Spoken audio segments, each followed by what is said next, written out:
Hey guys, चलिए आज शुरू करते हैं आपकी क्लास 12th की लिटरेचर की बुक विस्तास का chapter number 5 and the title is should wizard hit मोमी। अब ये जो विजार्ड है इसका मतलब होता है एक मैजिशियन जो जादू वगैरह करता है। मोमी यहाँ पर कौन है क्या है वो अब जल्दी से चैप्टर में पढ़ते हैं। तो सबसे पहले बात करते हैं चैप्टर की थीम की। तो चैप्टर की थीम है वो हमें ये बताती है कि जब हम बच्चों को ना, जो बच्चे छोटे होते हैं तो हम उनको कहानियां सुनाते हैं, दादी जो होती है वो कहानी सुनाती है, मम्मी पापा कहानी सुनाते हैं, तो उन कहानियों का बच्चों पर क्या इम्पैक्ट पड़ता है, क्या वो जो मॉरल हम बच्चों को सुनाते हैं क्या जरूरी है कि बच्चे उसको अपनी लाइफ में अप्लाई करें। लेकिन अगर बच्चे नहीं करते तो हम उनके साथ किस तरीके से ट्रीट करते हैं, हम उन्हें किस तरीके से मिसबिहेव या इल ट्रीट करते हैं, क्या वो सही है। नेक्स्ट हमारा जो थीम है वो हमें ये बताती है कि बच्चे जब कहानी सुनते हैं, so whenever they start raising the questions as they grow up we should answer them. बच्चे जब धीरे धीरे बड़े होते हैं तो उनके अंदर ना क्यूरियसनेस होती है, ईगरनेस होती है, वो कीन होते हैं, वो मतलब उनको ये है ना कि उनको जानना है कि ऐसा क्यों हुआ, पापा ये क्या, पापा वो क्यों, मम्मी ऐसा क्यों, दादी ऐसा क्यों, बाबा ऐसा क्यों। तो उनके ये जो क्वेश्चंस होते हैं we should not oppress them, हमें उन क्वेश्चंस को दबाना नहीं चाहिए, हमें उनके उन क्वेश्चंस के आंसर देने चाहिए कि भाई वो ऐसा क्यों हो रहा है, because they are having the right to know the logic behind the story along with the moral के साथ साथ उन एथिक्स, उन वैल्यूज के साथ साथ हमें उस बच्चे के लॉजिक्स, उसके डाउट्स भी क्लियर करने चाहिए। आज की जो स्टोरी है बहुत सिंपल स्टोरी है लेकिन एक बहुत बड़ा थॉट दे सकती है आपको। ये कैसे, चलिए बात करते हैं स्टोरी की। तो स्टोरी में जो हमारा कैरेक्टर है वो है जैक। उसके फिलहाल दो बच्चे हैं, एक का नाम है बॉबी, एक का नाम है जॉन। तो जो जोएन है, ये जोएन को 2 साल की जब से थी, जो जब से 2 साल की थी तब से उसको बेड टाइम स्टोरी सुनाता है, हर सैटरडे संडे उसको स्टोरी सुनाता है। अब ये बच्ची 4 साल की हो चुकी है। अब जो ये स्टोरी इसको सुनाता है जैक, उस हर एक स्टोरी में ना एक ही प्लेटफॉर्म है, उस स्टोरी में एक ही बेस है। वो बेस क्या है, वो ये बताता है कि बेटा एक कैरेक्टर है जिसका नाम है रोजर स्कंक, जिसका नाम है रोजर लेजार्ड, जिसका नाम है रोजर आउल, जिसका नाम है रोजर चिपमंक। मतलब रोजर जो नाम है ये तो कॉमन है, उसके बाद किसी भी जानवर को फिक्स कर देता है उसमें, हाथी, घोड़ा, बिल्ली, कुत्ता, बंदर, किसी भी जानवर को फिक्स कर देता है, उसके नाम से पहले लग जाता है Roger owl, Roger horse, Roger tiger, Roger dog, Roger chipmunk, Roger skunk, Roger lion. फिर होता क्या है, अगला बेस क्या आता है कि रोजर को कोई दिक्कत होती है, रोजर को खुजली हो रही है, रोजर के सर में दर्द है, रोजर गरीब है, रोजर में बदबू आ रही है, स्मेल आ रही है। तो अब होता क्या, रोजर को पता चलता है कि भाई एक आउल है, वाइज आउल है, वो एप्पल के ट्री पे बैठा हुआ है जो कैनल के पास है, वहां जाते हैं। आउल क्या करेगा, हमें रास्ता बताएगा हम कैसे अपनी प्रॉब्लम सॉल्व कर सकते हैं।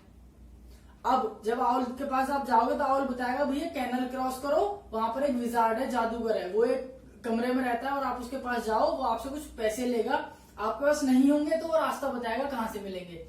तो वो जादूगर जो विजार्ड जो है वो आप पे कुछ मंत्र फूकेगा, मीन्स चैंटिंग द स्पेल, आबरा का डाबरा, हु हाउ, इस तरीके से कुछ करेगा, आपके सर पे प्यार से छड़ी मारेगा और आप जैसा चाहते हैं आपकी जो प्रॉब्लम है वो उसको सॉल्व कर देगा। यानी अगर कुत्ता है, कुत्ते को दिक्कत है, कुत्ते के टांग में दर्द है, तो कुत्ता कहाँ जाएगा, सबसे पहले उल्लू के पास। उल्लू क्या करेगा, जादूगर के पास भेजेगा, जादूगर कुछ पैसे लेगा और उसके आबरा का डाबरा उसके सर पे मार के छड़ी उसको ठीक कर देगा। अब ये ऐसी कहानियां वो बच्ची जो है वो 2 साल से सुनती आ रही है, जब से वो 2 साल की थी। तो अब उसके दिमाग में ना एक चीज फिक्स हो गई है कि दिक्कत कुछ भी हो, रोजर को कोई भी दिक्कत हो, उसकी दिक्कत जो है सॉल्व हो जानी है। जादूगर है, मेरा हीरो जादूगर है और जादूगर क्या काम करेगा, मेरे हीरो रोजर को ठीक कर देगा।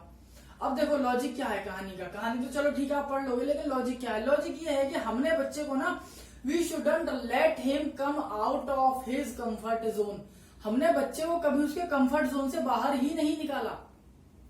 इस बार जो ऐसा ही ट्राई करती है कि भाई मेरा जो हीरो वो फिर से जीतेगा, तो जैक क्या सोचता है कि इस बार मैं कुछ नया करता हूं, लेकिन जैक ये नहीं सोचता कि it might have some ill impact, इसका कुछ गलत इम्पैक्ट भी पड़ सकता है। क्यों, क्योंकि आज तक तो उसने अपनी बच्ची का कोई भी क्वेश्चन सॉल्व नहीं करा, आज तक तो उसने उसको उस नेगेटिव सिचुएशन में नहीं डाला, तो वो चाहता है मेरी बच्ची नेगेटिव सिचुएशन में जाए, मेरी बच्ची जो है जो अगर उसकी लाइफ में मुश्किल आए तो वो उनको सॉल्व करे, और वो एकदम से ये चीज चाह रहा है, जबकि उसने कभी भी उसके डाउट्स जो बच्ची ने उठाए कभी सॉल्व ही नहीं करे, उसने कहानी एक हैप्पी एंडिंग पर खत्म कर दी। अब होता क्या है, वो बताता है कि सैटरडे के दिन इवनिंग को कहानी सुनाता है, तो उसकी जो वाइफ है क्लेयर, वाइफ का नाम है क्लेयर, वो कुछ काम कर रही है और they are expecting their third baby, ये अपने तीसरे बच्चे की तैयारी में, मतलब बच्चा आने वाला है, इनका तीसरा होने वाला है। अब होता क्या है, ये कहानी सुनाता कहता बेटा इस बार ना जो अपना हीरो है उसका नाम है रोजर स्कंक। स्कंक एक ऐसा जीव होता है जिसमें से बहुत गंदी स्मेल आती है, बहुत गंदी स्मेल आती है, बैड ऑर्डर कहते हैं आपको, तो ही स्मेल्स बैड, ही स्मेल्स फाउल। अब होता क्या है, ये बताता है कि जैक कहता है बेटी से अपनी, जो तुम्हें पता है इस बार जो अपना कैरेक्टर है उसका नाम है रोजर स्कंक, उसमें से बहुत गंदी बदबू आती है, उसके साथ कोई खेलता भी नहीं है, बड़ी मुश्किल से कुछ लोग हैं, कुछ बच्चे हैं जो उसके मोहल्ले में, उसकी गली में उसके साथ खेल लेते हैं, लेकिन कोई ज्यादा देर खेलता नहीं क्योंकि उसमें से स्मेल आती है।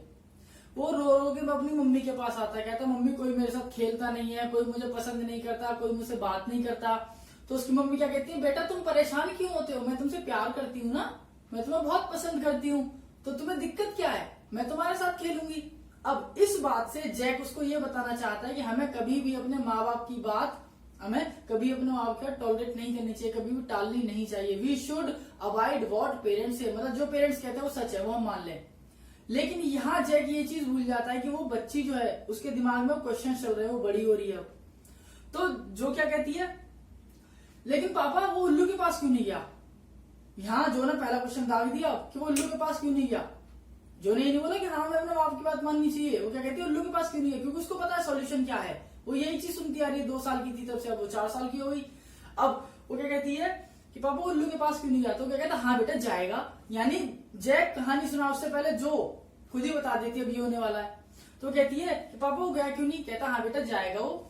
अब अगले दिन वो फिर खेलता है अपने दोस्तों के साथ, तो शाम को जैसे ही इवनिंग का टाइम होता है उसको विसिल सुनाई देती है, तो उसको पता लग जाता है कि ये जो विसिल है ये ट्रेन की विसिल है और ये बॉस्टन से आ रही है, एक जगह है बॉस्टन, ये बॉस्टन से आ रही है और इसमें इसके पापा बैठ के आ रहे होंगे स्कंक के, रोजर स्कंक के। तो रोजर स्कंक अपने घर चला जाता है, वो फिर उदास होता है, कहता मम्मी कोई मेरे साथ खेलता ही नहीं है। मम्मी उसको फिर वही बात समझाती है। अब एक दिन क्या होता है, रोजर स्कंक को पता चलता है कि एक आउल है जो हमारी प्रॉब्लम सॉल्व कर सकता है, तो रोजर स्कंक आउल के पास जाता है, कहता हाँ पापा फिर क्या हुआ, फिर पापा उसने रोजर स्कंक को उसने विजार्ड के पास भेजा पापा कैनल पार करा के, हाँ बेटा उसने भेजा। अच्छा पापा फिर क्या हुआ, उसने पैसे लिए, बेटा रोजर स्कंक के पास पैसे ही नहीं थे। अरे तो क्या हो गया पापा, नहीं थे तो पैसे, रोजर स्कंक जो है उसको जादूगर बता देगा पैसे कहाँ से मिलेंगे। हाँ बेटा सुन तो सही मेरी बात तो सुन, मैं सुनाता हूँ। तो क्या कहता है, अब रोजर स्कंक जो था वो जादूगर के पास चला गया, उससे कहता है, जादूगर कहता है दूर हट जाओ तुम में से बदबू आ रही है। व्हाट डज द विजार्ड से, क्या कहता है विजार्ड, दूर हट जाओ तुम में से बदबू आ रही है। तो स्कंक क्या कहता है कि मैं जादूगर जी मैं इसीलिए आया हूं कि आप मेरी स्मेल खत्म कर दो, मेरी बदबू खत्म कर दो। तो क्या कहता है जादूगर, अच्छा ठीक है मैं तुम्हारी स्मेल खत्म कर दूंगा, लेकिन पैसे लेके आए हो, पेनीज, पेनीज मतलब सिक्के, कॉइन से लेके आए हो।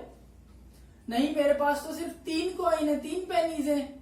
कहता अच्छा एक काम करो, वहां एक कुआ है, कुएं के पास जाओ, उसके पास में पेनीज दिखाई देंगे, वो सारी पेनीज उसमें डाल दो कुएं में। वो कहता है ठीक है। जल्दी से रोजर स्कंक पेनीज डालता है और वापस आता है। अब जादूगर क्या करता है, ऐसे करता है उसके सर के ऊपर, आबरा का डाबरा हु हा हु smell like a rose you too छू, मतलब आबरा का डाबरा हु हा हु गुलाबों जैसा हो जा तू, और उसके सर पे छड़ी मारता है और उसमें तो गुलाबों की खुशबू आती है। जब रोजर स्कंक वापस आता है सब लोग उसके साथ खेलते हैं, लोग उसके गले लगते हैं, वो बड़ा खुश होता है। लेकिन जैसे ही उसे बॉस्टन से आने वाली ट्रेन की आवाज आती है, मतलब उसकी पापा के आने का टाइम पता लगता है, वो घर भाग जाता है और उसकी मम्मी बहुत उदास हो जाती है, उसे देखकर डांटती भी है, कहती ये क्या कर लिया तूने, खुशबू कहां से आ रही है। कहता मम्मी आपको पता है सब मेरे साथ खेले आज, लोगों ने मेरे गले भी लगे, बहुत देर तक खेले मेरे साथ। उसकी मम्मी कहती है बेटा लेकिन ये तो गलत है ना, you have changed your self, अब आप कुछ और हो गए और ये हमारी सच्चाई नहीं है, that is not our reality. तो कहता मम्मी फिर क्या करना है, कहती है चलो जादूगर के पास वापस चलते हैं और मैं तुम्हें पहले ऐसा करूंगी, वरना ये लोग देखो, अब तुम ये देखो ये जो लोग हैं ये तुम्हारा अंदर की अच्छाई नहीं देख रहे, ये सिर्फ तुम्हारी स्मेल पे जा रहे हैं। अगर ये तुम्हारे सच्चे दोस्त होते जिनके साथ तुम खेलने जाते हो, तो ये तुम्हारे साथ जैसे तुम हो ये तुम्हें वैसे एक्सेप्ट करते, लेकिन ये तुम्हें एक्सेप्ट नहीं कर रहे, इसका मतलब ये तुम्हारे सच्चे दोस्त नहीं है। तो कहता नहीं मम्मी ऐसा मत करो। मम्मी कहते नहीं मैं तुम्हें जादूगर के पास ले जाऊंगी और छड़ी से मारूंगी उसे। अब जो जब ये सुनती है कि मम्मी छड़ी से मारेगी जादूगर को, तो उसको क्या लगता है मेरा हीरो हार गया। अभी तक जो मैंने सुना है, जो मेरा इम्पैक्ट रहा है स्टोरीज का, वो तो बिगड़ गया। तो क्या कहती है, नहीं पापा ऐसा नहीं हो सकता, पापा नहीं हो सकता ऐसा। अब उसके पापा क्या कहते हैं, बेटा ऐसा ही होगा। कहती है नहीं मैं कहानी नहीं सुननी। अब वो कान बंद कर लेती, कहती मैं नहीं सुननी कहानी, मेरी कहानी खत्म हो गई, मेरा हीरो ठीक हो गया, जो रोजर स्कंक ठीक हो गया। उसके पापा क्या कहते हैं, नहीं बेटा कहानी तो सुननी पड़ेगी। अब पता क्या हुआ, उसकी मम्मी उसको लेके गई जादूगर के पास और जादूगर से कहती है मेरे बेटे को ठीक कर, वरना मैं तो छड़ी से मार रही हूं मैं तो छड़ी से, ठीक कर मेरे बेटे को।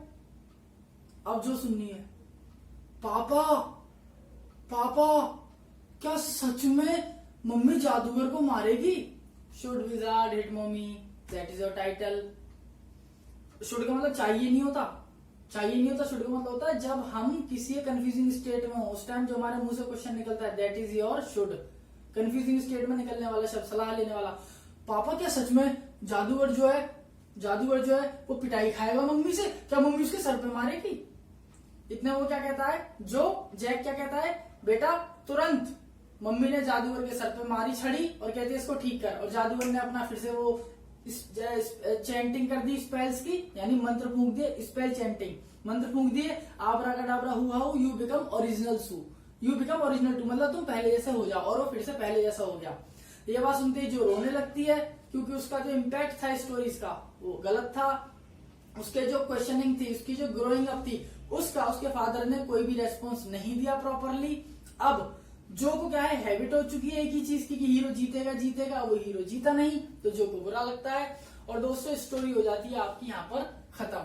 तो अल्टीमेटली जो स्टोरी में था वो यही था कि भाई हमें अपने बच्चों के क्वेश्चंस जो है उनको आंसर करना चाहिए जब वो बड़े हो रहे होते हैं धीरे धीरे, और हमें उनको लॉजिक्स देने चाहिए। मॉरल तो हम दे देते हैं स्टोरी में, क्या ठीक है एक लड़का है, एक रोजर है, उसको दिक्कत है, वो ठीक हो गया, ओके। लेकिन एक मॉरल होता है, जैसे स्टोरी में उसने मोरल दिया जैक ने कि हमें अपने माँ बाप की बात माननी चाहिए, लेकिन वो ये बताना भूल गया कि माँ बाप को भी बच्चों की बात माननी चाहिए। And this was the theme of the chapter. तो दोस्तों चैप्टर खत्म। जितने भी वर्ड मीनिंग से अच्छे काम के वो सारे इसमें लिख दिए गए हैं, सारा कंसेप्ट क्लियर कर दिया गया है। रेस्ट उम्मीद करता हूँ अच्छा लगा होगा। बाकी you can have the screenshot. Thank you everyone.